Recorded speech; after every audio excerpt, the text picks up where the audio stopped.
দেখো কত বড় জাম ধরেছে কাকু ঘরের গাছে। অনেক বড় জাম হলো, গাছটা একটু উপরে আছে, সেই জন্য দূরের থেকে ভালো করে দেখা যায় না, কিন্তু অনেক বড় বড় জাম ধরেছে। তারপরে কাকু ঘরের কাঁঠাল দেখো কত বড়, দুটো আছে এখানে, আবার একটা গাছের ভিতরে আছে, অনেক বড় বড় হয়েছে। সবজি বাগান, এখানে সবজি আছে লাগানো, অল্প অল্প করে সব।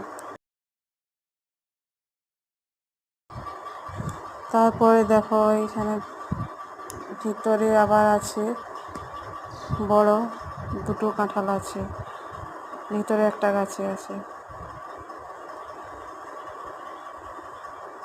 এই যে এখানে দেখো একটা গাছে 7-8টা কাঁঠাল ধরেছে, কত বড় বড় কাঁঠাল, অনেক বড়, খেতেও অনেক মিষ্টি হয়।